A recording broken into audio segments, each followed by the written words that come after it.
Salut, salutations à vous, peuple de Dieu, partout où vous nous suivez dans le monde. Ce soir, nous venons à vous pour être ensemble avec vous afin de partager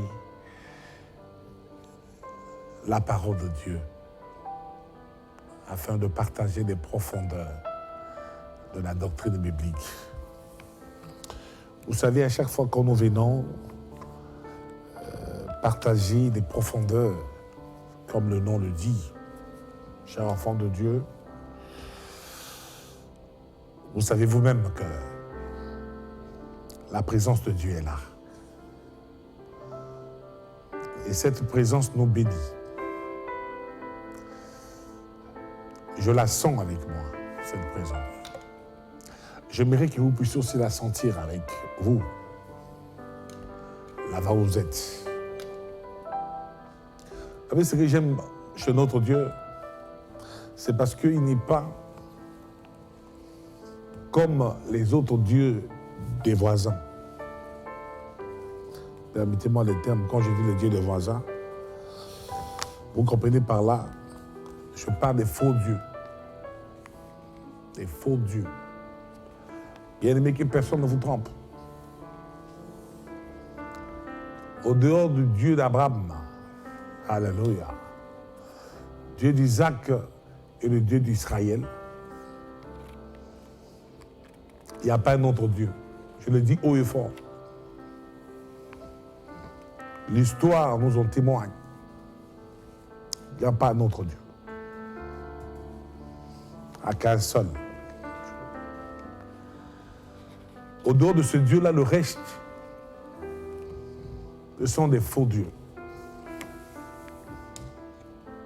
Ce sont le faux Dieu, les faux dieux.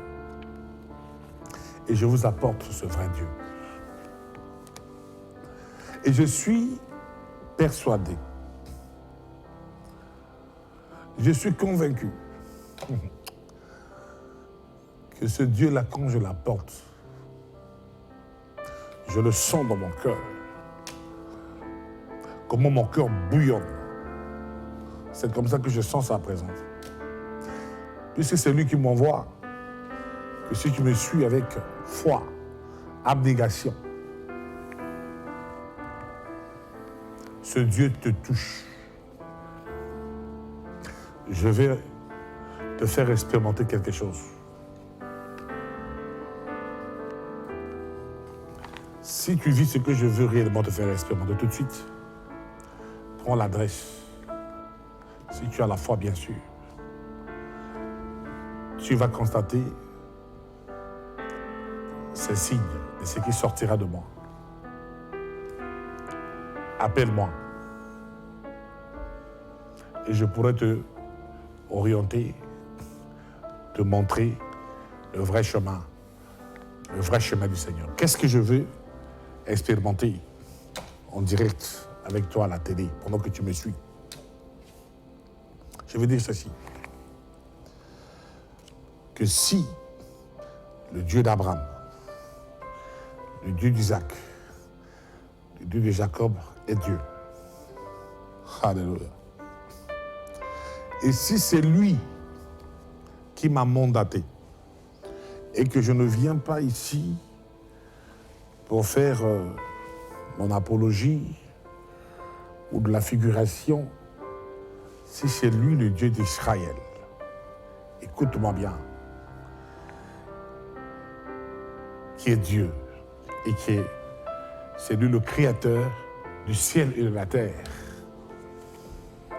Si c'est ce Dieu-là qui a créé l'homme à son image et à sa ressemblance, si c'est ce Dieu-là que je prêche, ce Dieu-là qui existe, qui t'a envoyé sur la terre et qui, avant de t'envoyer, il t'avait conçu dans son plan selon sa préscience. Il t'a envoyé sur la terre avec un but. Si ce Dieu-là est vrai, il t'a envoyé sur la terre avec une destinée grande, comme une étoile qui doit rayonner. Alléluia. si ce Dieu-là est vrai, s'il existe, si moi je suis son serviteur, maintenant là que tu me suis, si tu crois, alors que la gloire te visite. Je dis bien que la gloire te visite. Quand je dis que la gloire te visite, je suis persuadé, parce qu'on voyait par lui, que maintenant la gloire te visite, et toi qui me suis. Je ne dis pas ça à celui qui doute pendant que je parle. Parce qu'il y a des gens qui sont dans la distraction. Moi, je ne parle pas de cela. En tout cas, vous qui êtes dans la distraction, changez de chaîne. Ici, il s'agit des choses sérieuses. Ici, nous nous adressons aux créatures de Dieu, aux enfants de Dieu qui sont crédules, qui ont de la gratitude vis-à-vis de leur Créateur, qui marchent sur la terre, qui regardent le ciel, qui regardent la terre, qui regardent la faune et la flore, qui regardent l'homme et qui reconnaissent, parce qu'ils sont intelligents, que derrière cette création, il y a une intelligence et qui pensent que Dieu existe, qui l'ont déjà accepté, mais qui l'acceptent sans aller à l'église, mais qui croient dans leur cœur que Dieu existe et qui croient à la certitude, à la véracité et à l'authenticité des paroles qui sortent de moi. En tout cas, je proclame, j'ordonne à ce que, puisque vous croyez que la gloire de Dieu vous visite, au nom puissant de Jésus. Quand je dis la gloire de Dieu vous visite, elle vous visite maintenant. Recevez la gloire de Dieu et vivez la gloire de Dieu dans le domaine de la situation que vous traversez. Recevez cette gloire. Recevez cette gloire. Je vais comme ça déverser l'onction de Dieu sur tous ceux-là qui sont malades, qui sont en train de me suivre, qui ont ouvert leur cœur. La maladie a duré. La maladie est incurable. Les médecins n'arrivent plus. Les médecins lui ont dit que cette maladie-là ne finira plus. Oui, il y a des maladies comme ça. Les médecins lui ont donné un traitement à vie. À cela, je déclare, au nom de ce Dieu qui m'a appelé, soyez guéris. Au nom de Jésus. Vous me suivez à l'hôpital. Vous me suivez, je sais où. Dans la à la maison. Vous me suivez au bureau. Et que cela vous concerne. Je ne balbutie pas. Mon Dieu, c'est le Dieu d'Abraham, le Dieu d'Isaac, le Dieu de Jacob. Mon Dieu, c'est le Dieu de Moïse. En tout cas, je m'affiche. Mon Dieu, c'est lui le Dieu de David. Mon Dieu, c'est le Dieu de l'île de Tishbit. Celui qui avait lancé un défi au prophète de Baal et le feu est descendu du ciel. Mon Dieu, c'est le Dieu de Jérémie, le Dieu d'Esaïe, le Dieu d'Habakkuk, le Dieu de Malachie. Mon Dieu, c'est le Dieu de Jésus-Christ, le Dieu des apôtres, le Dieu de Paul. C'est ce même Dieu-là qui m'a appelé. Si vous croyez à ce Dieu-là, j'insiste, recevez la gloire. Recevez la gloire. Recevez la gloire. Pour vous qui avez des situations liées au domaine du travail, maintenant que vous me suivez, vous n'avez plus espoir. Parce que le dossier que vous avez déposé, depuis qu'on vous a dit gardons le contact, on ne vous avait plus recontacté. Par le nom de Jésus, je proclame à ce que le Seigneur puisse réellement, en tout cas, vous visiter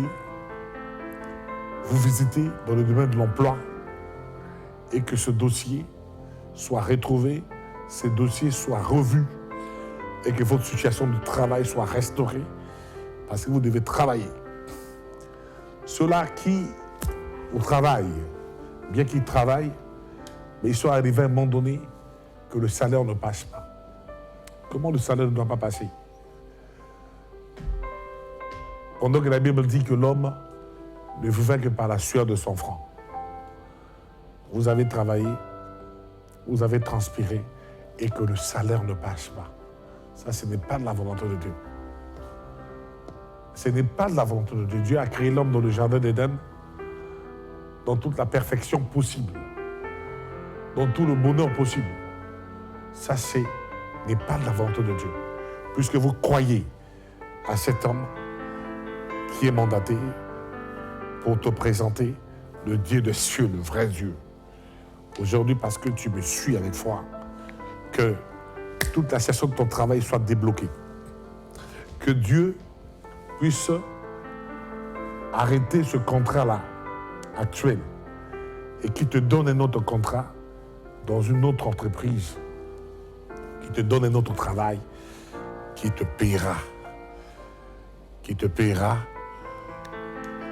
et qui te mettra en condition au nom puissant de Jésus.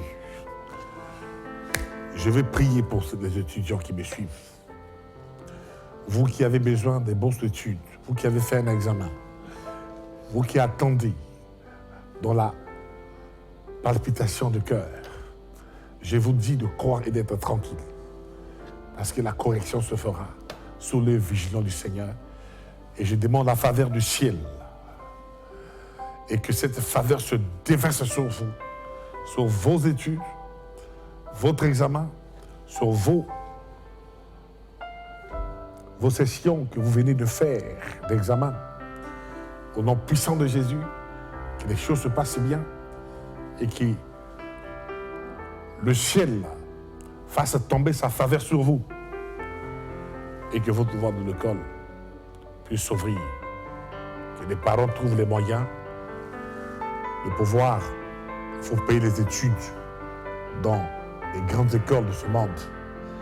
Au nom puissant de Jésus, parce que vous avez cru et que votre avenir soit radieux au nom puissant de Jésus-Christ, notre Sauveur et notre Seigneur. Que Dieu puisse débloquer votre pension. Que Dieu permette que vos arriérés de pension soient payés parce que vous avez cru à cet homme qui parle au nom de Dieu, que vous avez cru qu'il vient de la part de Dieu. Au nom puissant de Jésus. À cela, qu'un problème de couple, un problème conjugal, un problème d'intimité affectueuse. Oh, que le Seigneur qui te connaît, le Seigneur qui vous connaît, le Seigneur qui connaît réellement votre situation, ce Dieu qui a dit qu'il n'est pas bon que l'homme soit seul, que ce Dieu qui m'envoie, si je suis ton serviteur, que cette année ne finisse pas. Au nom puissant de Jésus, il faut que tu témoignes, parce que je suis précis, que cette année ne finisse pas, que le Seigneur puisse vous mettre dans le chemin de la femme de votre vie, que vous puissiez la rencontrer parce que vous la cherchez. Que le Seigneur vous mette dans le chemin de l'homme de votre vie parce qu'il existe. Car la Bible dit que l'homme a été créé et la femme a été soutirée des côtes de l'homme. Vous avez une côte que vous puissiez vous retrouver parce que vous avez cru au nom puissant de Jésus-Christ. Vous êtes divorcés et c'était de façon injuste. Pourquoi? Parce que la volonté de Dieu, quand les gens se marient, c'est pour la vie. Même dans le meilleur et le pur, c'est pour la vie. Et vous êtes divorcés. Mais vous aimez encore. Il y a eu tellement de jeux dans votre relation. Il y a eu tellement de gens qui sont entrés dans votre relation pour faire en sorte que vous puissiez être aujourd'hui chacun pour soi. Ce n'est pas de la volonté de Dieu. La volonté de Dieu est que chaque homme ait sa femme, chaque femme ait son homme. Et quand c'est comme ça, les enfants sont devenus, en tout cas des enfants prodigues, des enfants mal éduqués, des enfants payent des pots cassés, des parents. Parce que, me suivez, que le Seigneur puisse vous réconcilier et je proclame le remariage dans votre vie. Au nom de Jésus. Je suis précis, ça ne tardera pas, parce que vous avez écrit avant la fin de cette année. Et parce que vous êtes malade, recevez la guérison. Recevez la guérison. Recevez la guérison au nom de Jésus. Et que le Seigneur continue. Que le Seigneur continue. Que le Seigneur continue selon ta foi. Selon sa foi, ta foi. Tu veux voyager? Le voyage est normal. Le voyage est normal. Parce que quand Jacob était en train de bénir ses enfants, il est arrivé à Zabulon. Il va dire une chose, parce qu'il avait un enfant qui s'appelait Zabulon. Il dit Zabulon. Oh, j'aime ça quand je voyage. Il dit Zabulon quand je me déplace. Il dit Zabulon, ta bénédiction est que tes sorties seront des sorties de joie. Tu me suis, tu as un problème de voyage, tu as un problème de visa, tu as un problème de billet. Reçois cette grâce du Dieu de mon appel, le Dieu d'Abraham, le Dieu d'Isaac et de Jacob, le Dieu qui s'est incarné et qui s'appelle Jésus-Christ. Si tu me suis, tu ne doutes pas, tu es en train de vivre les merveilles de Dieu. Je ne balbutie pas. Je sais en qui j'ai cru. Je connais le Dieu qui m'a appelé. Je l'appelle le Dieu de mon appel. Et maintenant là, le ciel est ouvert.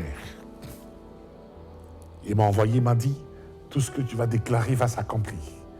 Et je déclare la vie sur ta vie. Je déclare la joie. Je déclare la paix. Je déclare le bonheur au nom puissant de Jésus. Je déclare la vie pour ceux-là qui n'ont pas encore le salut. Oui, je déclare la vie parce que tu as accepté le Dieu m'appelle. Que le Seigneur te touche là où tu es, au nom de Jésus. Et que pendant que tu suis ce message, que tu trouves la joie d'accepter le Seigneur. Que tu trouves la joie de donner ta vie au Seigneur. Que tu trouves la joie de marcher avec Dieu. Que tu trouves la joie de marcher dans la sainteté, dans la crainte de Dieu. Que tu trouves la joie de te recommander à Dieu. Tu trouves la joie, le plaisir de pouvoir avoir Dieu comme ta seule dépendance. Oui, parce que tu as toujours fait des efforts, mais tu n'as jamais aimé Dieu. Tu as toujours fait des efforts et après tes efforts ont été multipliés par 0. Mais parce que tu me suis ce soir envoyé par ton Dieu, envoyé par le Dieu très haut, que tu puisses sentir en toi l'envie de la prière, l'envie de la parole, l'envie d'être un enfant de Dieu comme moi, l'envie d'aller à l'église, l'envie de servir Dieu. Dieu est merveilleux. Dieu est bon. Pourquoi je fais ces choses? Je fais ces choses parce que la Bible déclare par la bouche de l'apôtre Paul que l'évangile n'est pas seulement une sagesse qui persuade. Oui, pour la sagesse, en tout cas, l'évangile en possède. Vous avez la joie quand vous suivez les messages que je prêche. Mais je voudrais ce soir faire une démonstration de force aujourd'hui. Pour vous montrer que mon Dieu n'est pas seulement un Dieu sage qui me permet de développer des messages avec beaucoup d'éloquence, mais c'est aussi un Dieu qui, au-delà de cette sagesse, c'est un Dieu de puissance. Je n'ai pas quelque chose avec moi qui peut m'empêcher et qui peut empêcher à ce que Dieu puisse agir. Le Seigneur a dit que ma main n'est pas trop courte pour sauver, ni mon oreille trop dure pour entendre. Mais ce sont vos péchés qui vous cachent ma face. Moi, j'ai donné ma vie au Seigneur comme un cadeau. Ce qui fait dire que quand je te dis que pendant que je parle, Dieu agit, c'est vrai, parce qu'il n'y a rien dans ma conscience. J'écoute ma conscience. Il n'y a rien dans ma fidélité avec Dieu qui peut m'empêcher aujourd'hui que Dieu m'écoute. Voilà pourquoi tu verras la gloire de Dieu. Dès ce soir, tu verras la gloire de Dieu. Sois sensible. Ne doute pas. Je dis bien si tu ne doutes pas. Parce que Dieu ne bénit pas celui qui doute. Dieu ne visite pas celui qui doute. L'évangile est une démonstration de la puissance de Dieu. Le temps du miracle n'est pas fini. Nous ne sommes pas au temps où on ira à l'église comme ces gens qui étaient malades, qui partaient dans les synagogues, des pharisiens, des sadducéens, sans pourtant être guéris. Nous ne sommes pas à ce temps-là. Nous sommes au temps où Christ est arrivé. Il a dit à Bartimée, que veux-tu que je te fasse?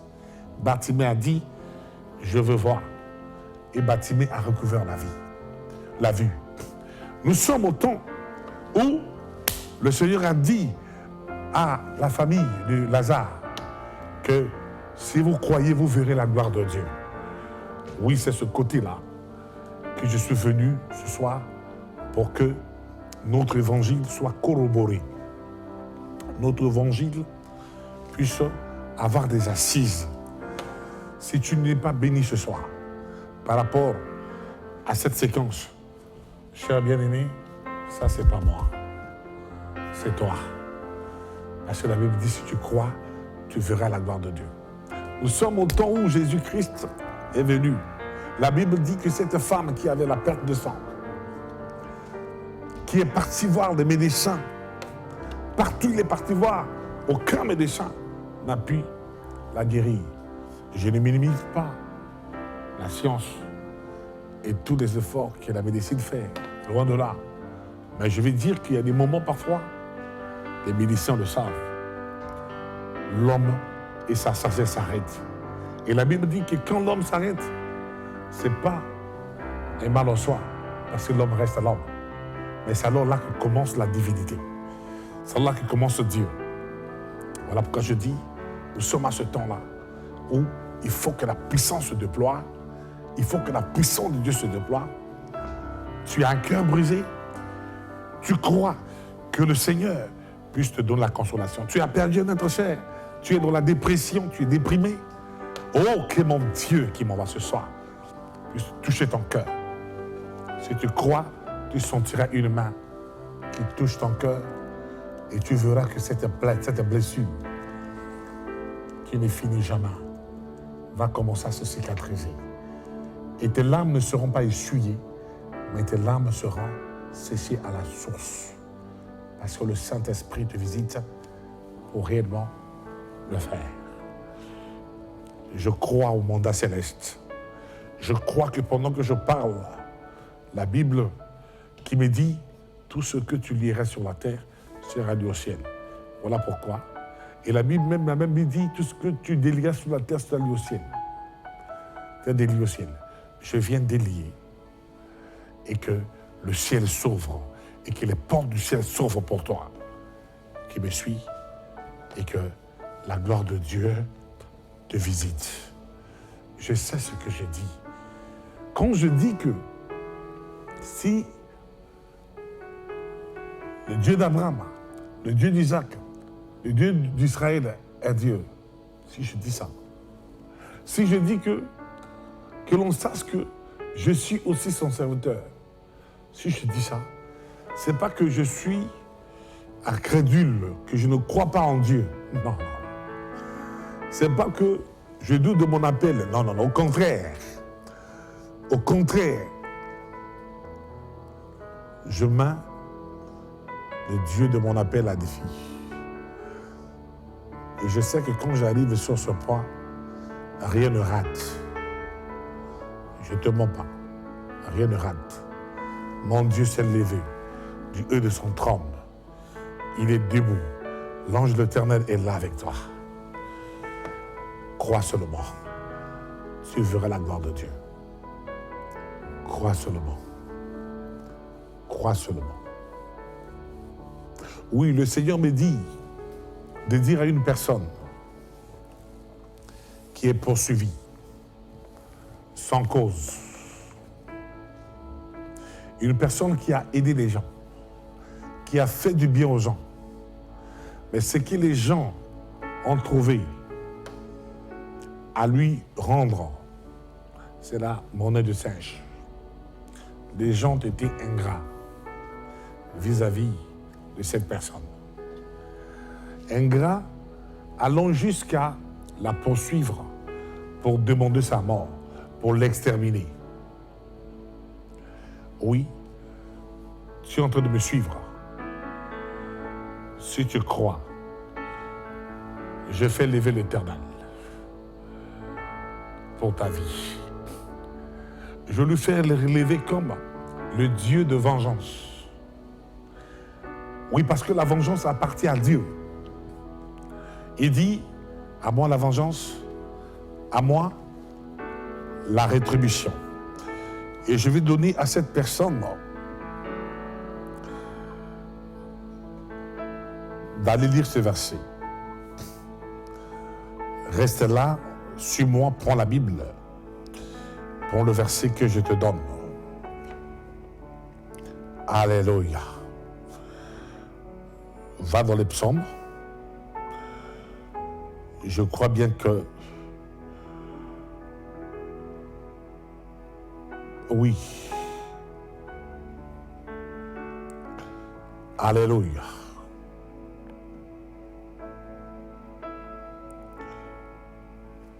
Va dans les psaumes. Tu vas lire le livre des psaumes. Et tu vas prier avec ce psaume. Gloire au Seigneur. Prends psaume. Permets-moi ce retard. Je suis en train de fouiller.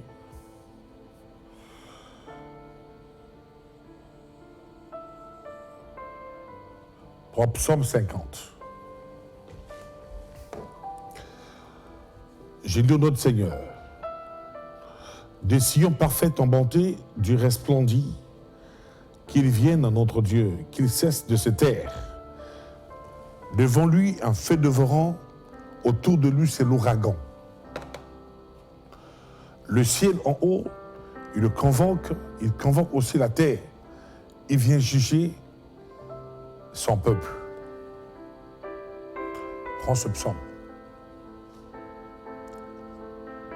Prends ce psaume. Et sache que notre Dieu est un Dieu qui venge bien. Ces gens aujourd'hui que tu as aidés, que tu as soutenus, qui au lieu de te rendre le bien par le bien, ils te rendent le bien par le mal. Les gens aujourd'hui que tu n'as rien fait de mal à leur égard, mais qui veulent ta mort, ils ne veulent pas ta réussite. Ils te tendent des pièges partout. Ils ont creusé des trous pour que tu tombes là-dedans. Ils ont mis des pièges pour que tu succombes. En vertu de l'autorité que Dieu m'a concédée, que Dieu m'a envoyée, pour te prêcher la parole. Alors, reçois cette bénédiction de la vengeance de Dieu.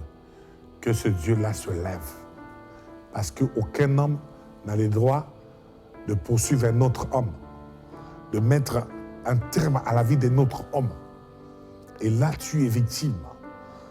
Tu n'arrives plus à dormir, tu n'es plus en paix. Parce qu'on te promet la mort. La nuit, quand tu dors, tu n'as pas de sommeil. Si tu peux croire à ce Dieu d'Israël, même si tu as commis un tort, la miséricorde de Dieu peut te visiter si tu peux croire. Mais sinon, je fais lever la vengeance de Dieu. Bien-aimé, souhaite et aime que dans sa situation, Dieu puisse se venger. Et moi, j'aime quand Dieu venge, parce que l'homme ne connaît pas venger. L'homme, Dieu connaît bien venger, parce qu'il sait où frapper. Ne croyez pas que notre Dieu est toujours là pour fermer les yeux sur les atrocités, sur les injustices qui sont faites sur ta personne. Non, si Dieu t'a demandé de ne pas venger, c'est parce que le meilleur vengeur, c'est lui. Il se lève maintenant. Il se lève maintenant. Il se lève maintenant. Oh, je proclame, je déclare que maintenant que je suis en train de te parler, puisque tu crois, il est en train de poursuivre tes ennemis. Il les poursuit. L'ange de l'Éternel les poursuit jusqu'à leur dernier retranchement. Il ne les poursuit pas seulement. Il les fait succomber. Il les fait succomber dans les trous qu'eux, ils ont creusés pour que tu tombes. Ils tombent maintenant en cascade. Ils prennent la poudre d'escampette. Ils se lèvent. Il fait de toi un vainqueur. Ils te feront la guerre. Ils ne te vaincront pas. Il fait de toi un traîneau aigu qui broie les montagnes, leurs montagnes, qu'ils ont érigées devant toi. Alléluia. Alléluia. Et tu marches sur l'aspic et le serpent. Et tu marches sur leur pouvoir et puissance. Et tu les domines à jamais. Au nom de Jésus. Au nom de Jésus. Les cercueils qu'ils avaient façonnés, les croix, les caveaux, tout ce qu'ils avaient préparé pour que tu meurs, par le nom de Jésus, je fais un retour à l'envoyeur. Par le nom de Jésus, je fais des échanges pour que toi tu vives à jamais et que tu voies leur perte. Tu vois leur perte. Ceux qui méditent, c'est ta perte. Ceux qui ne dorment pas. Ceux qui te détestent te haïssent. Ceux qui n'ont jamais cru à ton bonheur. Et pourtant, Dieu, en voyant les gens sur la terre, il a prévu un bonheur pour chacun. Il a fait de chacun une étoile qui va rayonner en 100 ans. Parce que tous ne pouvons pas être bénis au même moment. Mais eux, quand vient ton tour, ils ne croient pas. Parce qu'ils sont jaloux de toi. Ils sont haineux de toi. Ils ne croient pas que toi aussi tu peux être béni. C'est comme si en venant sur la terre, ils étaient venus avec la richesse. C'est comme si en venant sur la terre, ils étaient venus avec la condition qu'ils ont aujourd'hui. Pour eux, en tout cas, tu n'es pas digne de la bonne vie. Tu n'es pas digne de l'élévation. Pour eux, c'est ce qui les préoccupe, c'est veiller pour que tu sois comme un prisonnier. C'est veiller pour que tu sois toujours malheureux. Oui, voilà ce qu'ils veulent. Quand toi tu es élevé, quand tu fais des prouesses, et ils cherchent toujours des excuses pour ça. Je veux dire, ils cherchent toujours, oui, à t'annuler, à te minimiser parce que pour eux, tu ne peux pas avoir ça. Pour eux, tu ne peux pas faire ça. Ils ont toujours des idées que non, mais assure-moi qu'il y a une personne qui est passée par là. Parce que pour eux, c'est comme si tu étais né. Pour eux, pour qu'ils te dominent. Ils ignorent que tu as une grande destinée. Et par le nom de Jésus, que ces gens-là soient confondus. Que ces gens-là, en tout cas, soient couverts de la déshonneur. La honte qu'ils ont voulu que ça puisse t'atteindre, que cette honte-là soit leur partage. S'ils ne se convertissent pas, s'ils se repentent de cette idée arrêtée qu'ils ont sur toi, alors la main de Dieu pourra les pardonner. Parce que Dieu les aime. Mais l'amour de Dieu sur eux va jusqu'où ils sortiront de cette haine-là sur toi. Ne souffre pas parce qu'on te déteste. Parce que la personne qui te déteste. Mais ne souffre pas. Vis ta vie. Mais que le Seigneur soit la rétribution. Que le Seigneur soit la vengeance. Alors sens-toi libre maintenant. Commence à bénir le Dieu des cieux. Commence à le louer. Commence à l'adorer. Et je profite par cette occasion de dire que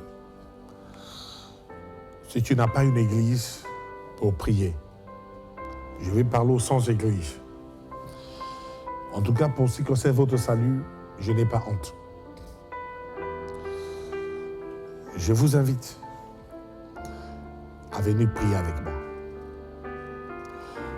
Au numéro 8 de la rue Lengui. Nous sommes au lycée, au quartier lycée Thomas Sankara. Pour ceux qui connaissent le lycée, vous prenez le déplacement, vous demandez au chauffeur de vous amener à la banque BCI, commerciale internationale du lycée. Si vous arrivez là, vous prenez le numéro qui est affiché sur l'écran et vous appelez. Vous pouvez même faire ça avant de venir. On pourra bien laisser le protocole là pour vous accueillir. Venez. On pourra approfondir ce que je viens de vous dire. Et nous avons un séminaire aussi qui commence du 10 au 16, donc à partir de lundi prochain. Si vous prenez des bus, pour ceux qui reviennent du centre-ville ou des quartiers, Mikalou, Wenze, Acheme, qui sais-je encore, Mongali, Bakongo, Makelekele, Mayanga, Pissa, que sais-je encore, le centre-ville, Filou, Sadelmi. Oui. Vous pouvez aussi prendre des bus. Pour ceux qui reviennent de Massengo, de Como, là vous avez deux voies. Il y a ceux qui montent, quittant le centre-ville, Mikalou, vous avez jusqu'à l'arrêt. Pour ceux qui prennent des bus du lycée Thomas Sankara, parce qu'ils reviennent de Diri, de Mokondo, Sadedmi, Filou, tout ça, que sais-je encore, Combo. La même référence est là.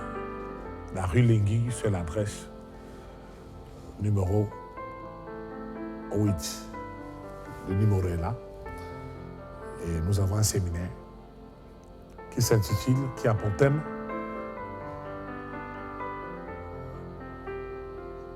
et c'est toi qui dois venir ou devons-nous en attendre un autre? Vous savez, c'est un thème qui exprime le ras-le-bol. Et nous aurons la parole à écouter Et surtout, nous aurons vraiment une grande partie des prières qui seront dirigées par votre humble serviteur que je suis, le docteur Keza Issa, qui n'est plus à présenter. Et pour cela, toujours les sans-églises qui pensent que le lycée c'est loin, qui ne pourront certainement pas trouver des moyens pour venir, qui trouvent que c'est loin. Parce que cherchez une église. Achetez d'abord la Bible. Cherchez une église, lisez la Bible, qui est proche. Parce qu'il y a aussi des vrais hommes de Dieu qui sont dans cette ville. Dieu va vous orienter. Ceux qui sont dans les églises, en tout cas, pas dans les églises des usurpateurs, des hommes de Dieu entre guillemets, je ne parle pas de cela. Je ne parle pas de ceux-là qui pensent qu'ils sont dans les églises où leur pasteur prêche la Bible, rien que la Bible. Je ne parle pas des pasteurs qui portent les talites, qui portent les habits sacerdotaux, qui prient avec l'eau, bougie, tout ça, huile, tout ça. Ça là, il ne faut pas les considérer comme pasteurs. C'est du clientélisme, ça. Mais ceux-là qui ont des pasteurs qui ne prêchent que la Bible, à ceux-là, je vous dis de vous réveiller, de protéger vos pasteurs, de les aimer et d'aimer vos églises et de continuer à travailler. Dieu vous bénira. Dieu vous bénira. Ne restez pas à la maison. Ne restez pas à la maison. Suivez le Seigneur. Faites votre volonté. Vous savez, avant de quitter ces lieux, j'aimerais vous dire encore ceci. Enfants de Dieu, il y a des moments parfois dans la vie qu'il faut sortir dans certaines zones de confort. Oui, il y a certaines zones de confort que nous naissons avec, mais qui ne sont pas à notre avantage, malheureusement. Mais il y a des moments où, pour que nous évoluions, pour que nous allons de l'avant, ça nécessite que nous prenions certaines décisions pour notre vie. Je veux parler avec mon cœur, plein d'amour. Oui. Donc tu me suis, tu es toujours resté là, dans ta zone de confort, dans ta situation. Tu as toujours peur de marquer le premier pas, d'aller de l'avant. Moi, je te conseille, par la force de Jésus, de sortir de ta zone de confort. Je dis bien par la foi. De sortir de cette zone de confort qui devient pour toi inconfortable sans pourtant que tu le saches parfois. Je te prends l'exemple d'un homme dans la Bible. Cet homme s'appelle Pierre. Vous savez, Pierre s'est retrouvé dans la barque. Et le vent a commencé à mugir. La tempête commençait à soulever là-bas, faire tomber. Ils étaient en train de traverser la mer. Jésus était parti prier, mais Jésus s'est retrouvé sur la mer. Ils l'ont appelé fantôme. Jésus dit non, ben, je ne suis pas un fantôme, je suis Jésus. Pierre et les autres sont mis à douter. Mais j'aime Pierre parce que Pierre se dit, si tu es Jésus, ordonne que je marche sur les eaux. Pierre est sorti de la zone de confort, qui était la barque. Malgré les tempêtes, il est sorti pour marcher. La Bible dit, il a marché sur les eaux en ayant des regards sur Jésus. C'est un peu le conseil que je te donne. Prends la décision. Change un peu ta situation. Tu étais païen, va prier. Tu étais chômeur, fais quelque chose. Tu étais oisif, essaie de sortir de l'oisiveté. Au nom de Jésus, lance-toi et appelle-moi. Nous allons continuer la marche. Je m'arrête là. Que le Seigneur te bénisse. et que le Seigneur te garde. Je vous aime bien. À la prochaine. Merci.